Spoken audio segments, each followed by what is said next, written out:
Hello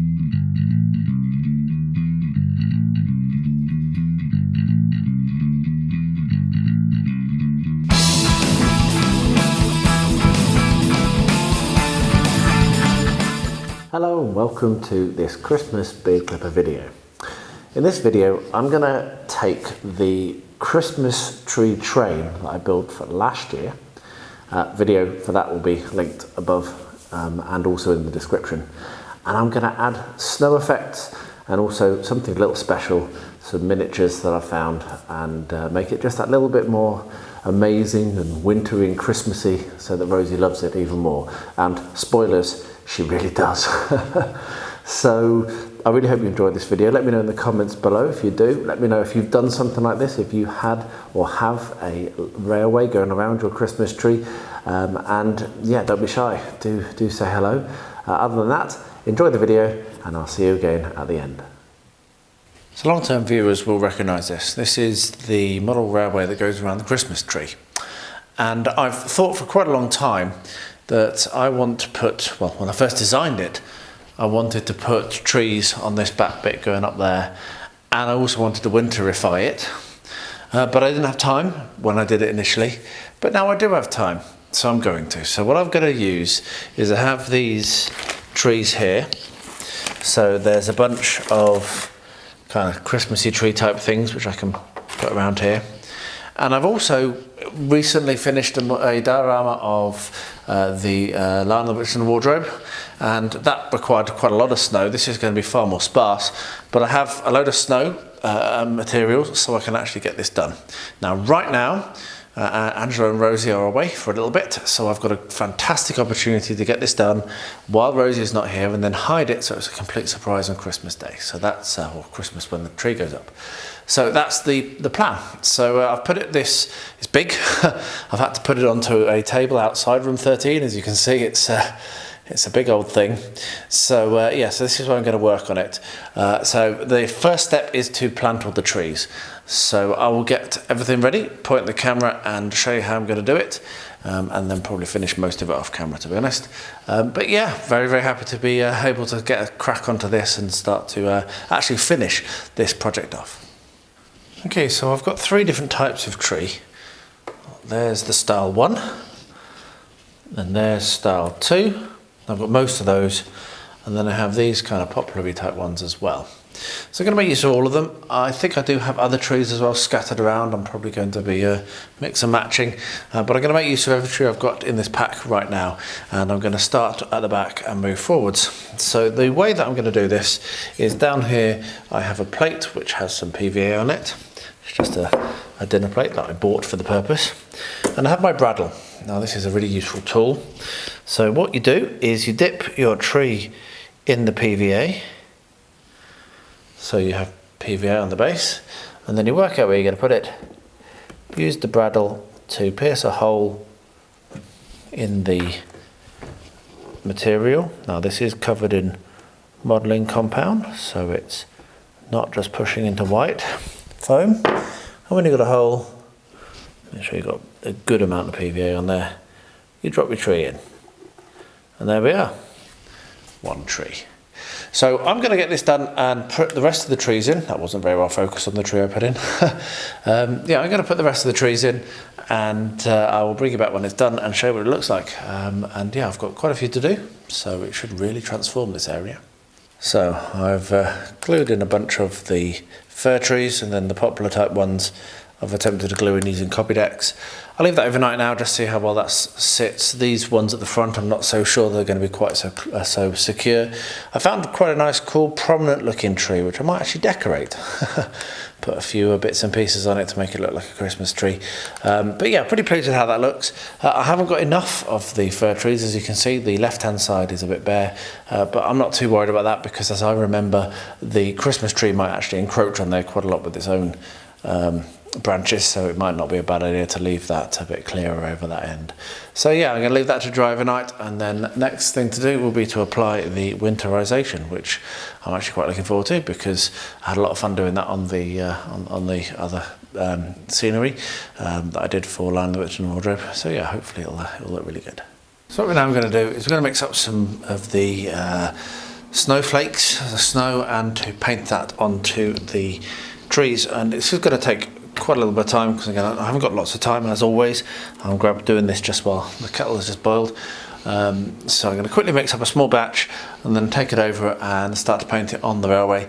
And I'll just keep doing this over the next couple of days, just when I've got a second, just do a little bit at a time because it works really well like that. But I thought I'd show you how I go about mixing it. So I have this shaker here, and I have another couple of these actually I've ordered because this has gone so well. I think I want to have this in stock so I don't have to run out. So we put a pile in there, and I believe you do it 4 parts of the snow to about 2 parts of PVA. Like that, and I don't do this scientifically, as you can see, and then 1 part of water. And what you then do is mix it up, and you can always add more and whatever. Just remember, you can't take it out, so if you find that you've done it a little bit too loose, then you're going to need to put some more snow in, or maybe some more PVA. But you basically mix that up.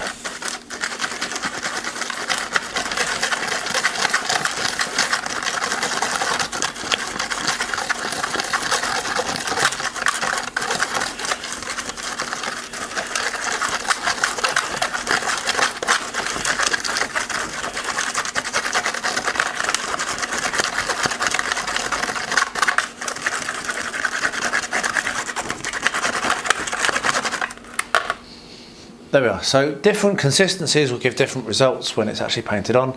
So what we'll do now is we'll move over. You can see what that consistency is. That is first time basically what I want. So we'll move over to the layout now, and we'll have a look and see what it looks like when it's going on.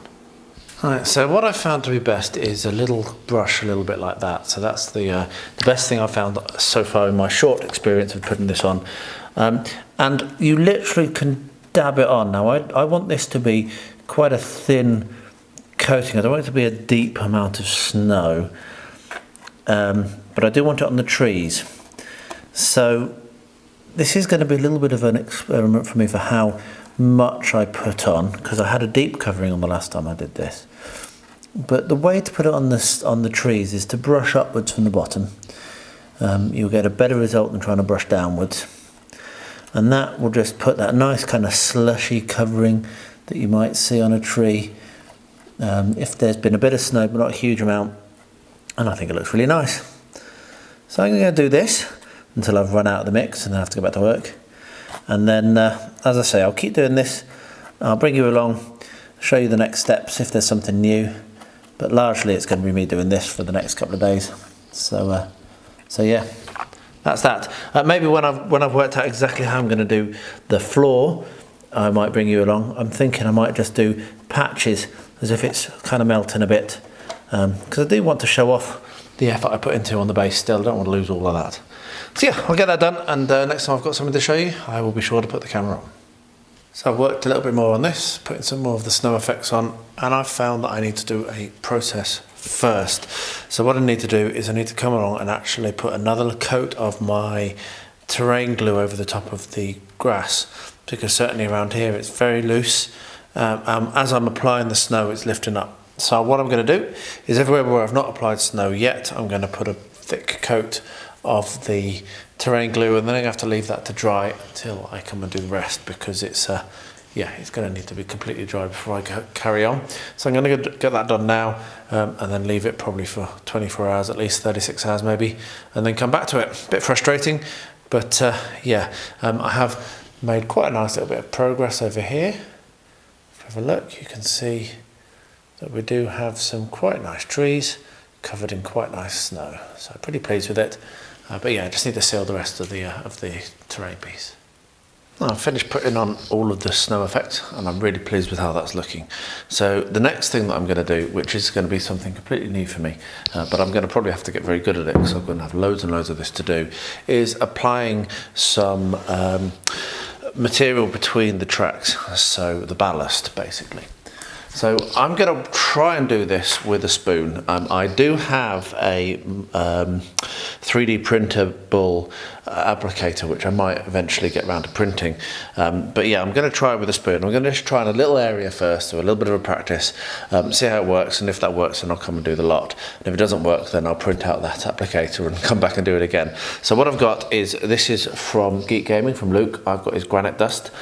I've got a plastic spoon, and I have in room 13 behind me, I forgot to bring it with me, I have some of my terrain glue, which is watered down PVA, and a brush. And what I'm going to do is I'm going to apply the PVA just in a small section, like I say, put the dust over the top to fill it in, and then put some more PVA over the top and then let it to dry. So I will get myself together, focus the camera a little bit closer, and then let's give this a go.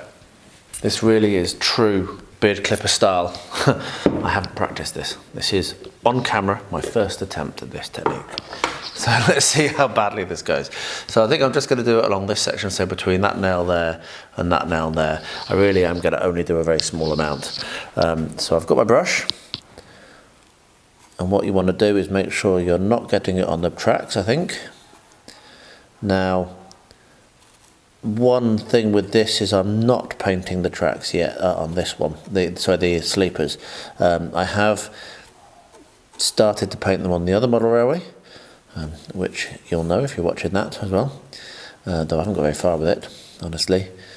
But yeah, really I should have painted the tracks, but yeah. So put the glue on. I'm chatting because I'm feeling a bit nervous.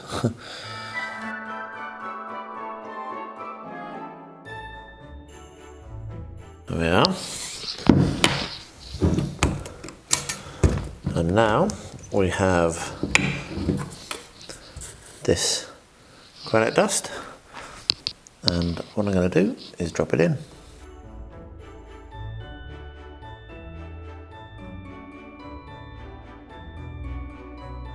Now what I need to do now is just push that in place. It's a little bit over the top of the tracks. I think maybe what I should do next time is, rather than putting the glue on first, I should put the ballast on, spread it to where I want with a dry brush, and then drop the glue in, because that's made a little bit of a mess. It's going to be okay. One of the reasons why I'm doing it on this build, as much as this build is important, it's only out for a very short amount of time in the year. It's about a month a year while it's Christmas. So it doesn't actually, it's a good practice track for techniques. So I'm going to let that to dry, which will probably take a while because I put a lot of glue in, just to make sure that I don't have any ballast stuck to the outside of the tracks. There we are. I'll let that dry and see what that looks like. But yeah, that's worked okay, but I think maybe I'll try a different technique next time. I'm out of time now anyway. I've only got a very short time to work on this.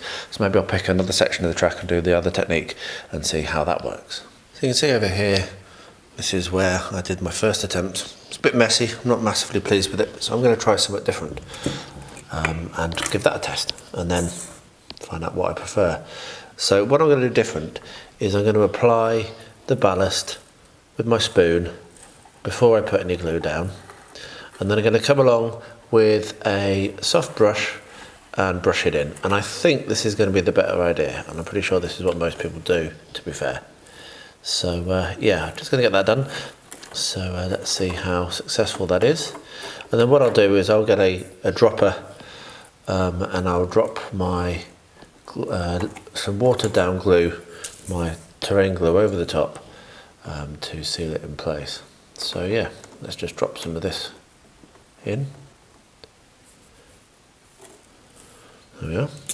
Right, I've got a brush, so I'm now going to try just gently brushing. Oh yeah, this is much better. Already happier with this. There we are. That's how to do it. Right, so I'm now going to try the glue. So I'll go and get myself a dropper, because I forgot to pick one up. Just make sure that I clear the rails. That's the important part of this. You don't want to be derailing your train with badly applied ballast.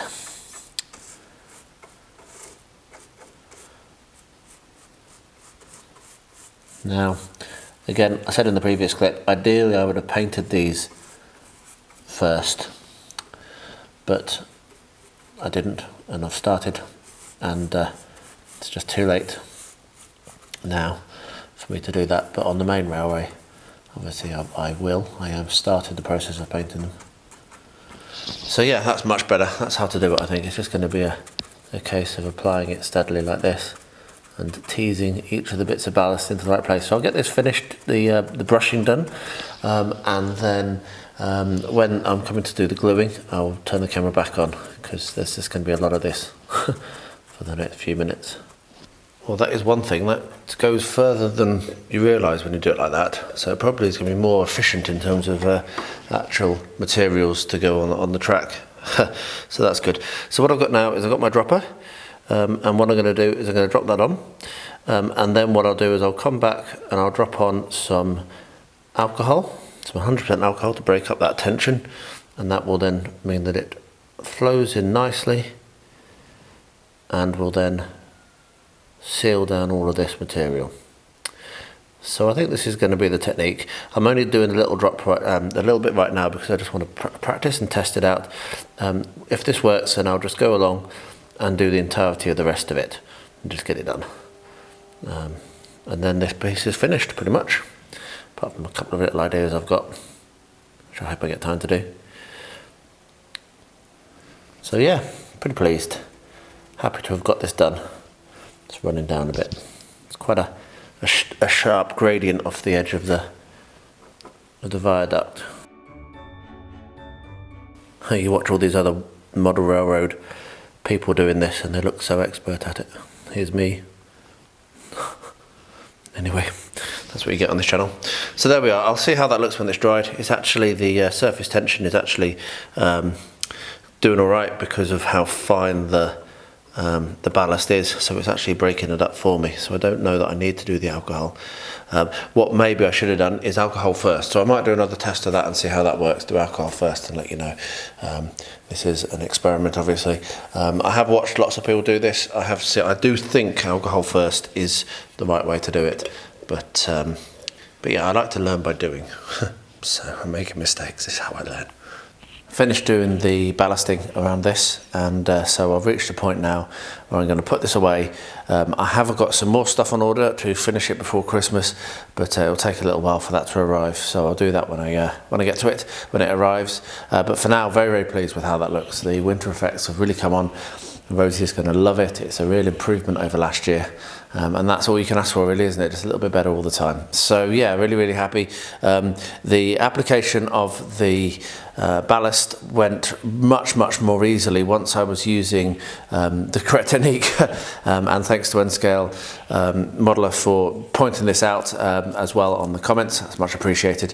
So the way I use it is I drop in the ballast with the spoon, as you saw, but then 99% alcohol with a mister, spray it over. That breaks up the surface tension, and then I was able with the dropper to come along with my watered down PVA, and it just worked perfectly. So and it's really quick, and a lot of people say they don't like doing this technique, they don't like the ballasting, but I actually found it quite zen, quite relaxing.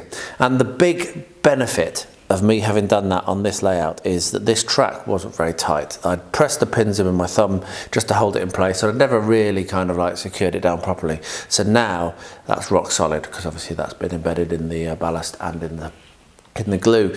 So yeah, a really good success, really good win. It's going to be really fun at Christmas to see Rosie's face. I now need to hide it so she can't see it. But yeah, this will be back out in a video before Christmas to do the final little additions that I'm waiting for delivery, as I say, and then we'll be then it'll be put away again until Christmas. But yeah, a successful blast while they were away. Oh, these arrived really quickly, which is really awesome. So this is the snowball fight and the snowman, or what have you, Sammy, as Rosie will call it, that is going to go on the model railway for around the tree. I'm not sure when I'm going to do it. One thing I don't want to do is for her to see it before Christmas, so I might actually just stack these away, and then the night we're putting the Christmas tree up, or the night before or something, I will set these out, because it's quite hard to hide that model railway at the moment. I haven't got the upstairs attic clear, and so it's just sitting in the games room, and she walks past it and sees it all the time. So it's arrived. I just wanted to pop that there, but I probably will wait a few months before I actually put it on and finish that off, so we can go with the fire engine for her model railway, which is going to be wrapped up and given her as a present, so they can be put together, kept safe, and then come Christmas I will return to that. So very pleased it arrived so quickly, and it does look absolutely brilliant. I mean, it's going to work really, really well on the layout. Look at that, isn't that cool? It's going to be a really nice little touch. So there we are. So tomorrow is the last day in November, which means that the Christmas tree is going to be put up very soon, which means that I no longer have to worry about keeping this little thing secret from Rosie, and it means that I can actually put it onto the layout now. So that's what I'm going to do. I'm going to glue these in place. I think I'm going to go around this area here. I was going to go up here, and I might put, I'm not sure, I don't think so, because the actual branches of the tree come across over the top here a bit. I'm actually a little bit worried that they're going to catch on these, but never mind. So I think that just playing around in this area is going to be the best thing, because it's going to be easiest for Rosie to see, and it's not going to be obscured by the Christmas tree. So that's what I'm going to do. I'll point the camera down, get it close up, put some music on and set them in place, and you can enjoy as we build the Woodland Scenics Snowball Fight A1894, and as I put that in place and we finish off, I'm very excited, and she is very excited for the train. She keeps mentioning it, which I think is awesome. So yeah, can't wait to get this back up.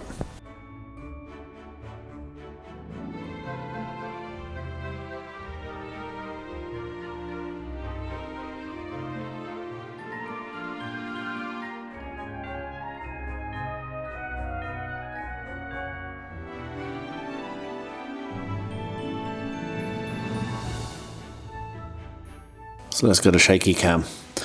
We've got someone here sliding through some snow, and a little guy here who's wiping his face, having been got with a snowball. We've got this guy here striding across. We've got a guy over here taking aim at the guy striding across. We've got a couple of kids over here having a lot of fun. And then at the top of the cliff, we have the snowman. And I'm very pleased with how that looks, and I think that Rosie's going to love that as well. So there we are. I'll let that now to set and go off, and then hopefully we won't damage them when we put the tree up, but we shall see. So the tree's going to be going up either tomorrow or the next day, but that's now going to get a good time to set. Leave that alone, don't touch it, and that should be strong enough hopefully to survive. Well, hey, and that, other than a short clip when the tree is up, is this project done again for the year. And yeah, I'm really pleased with the improvements I've done this year. Not sure what I'm going to do next year. That's the problem, isn't it? But that's this year done at least.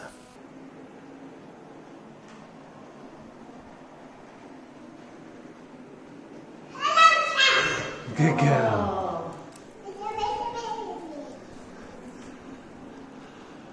Say hello, train.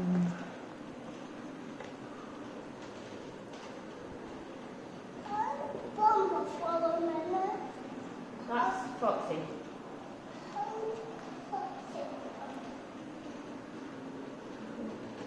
Watching the train. It's not got the bag anymore. No, you have. Where's the train?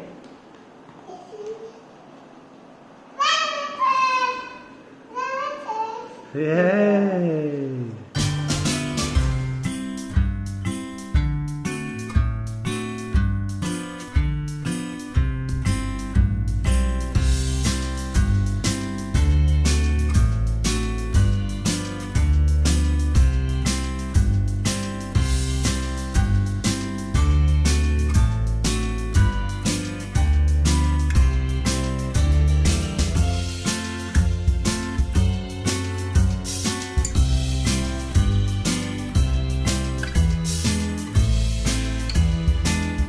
So there you are. What an epic build that was. Such fun to add stuff to the railway, which gave us joy last Christmas. And I can tell you what, it's so much better to have a bit of snow and have the interest of the little snowman and the snowball fight. And Rosie loves it, and every day we sit and we watch the train go around together, as you saw in that little clip. That's not a one-off. Every day Rosie waves, "Hello train," and my heart just explodes, as I'm sure you can understand. So thanks for watching, I really do appreciate it. I really hope that you've enjoyed this. I hope that you're having a wonderful Christmas with your families, and maybe this can give you some inspiration of how to sparkle up your Christmas again maybe. If you haven't done this, I can't recommend it highly enough. The model layout, the train was very cheap to buy from Hornby, and the build, both builds have been a lot of fun and not need a lot of specialist skills, and I've made the mistakes for you, so why not give it a go. So I'll leave you now with a little bit of footage of the train going round, and hopefully this will bring you a very Merry Christmas. And I'll wrap up by saying, as I always do, please, particularly at this time of year and with everything that's going on, do stay healthy, stay safe and stay well.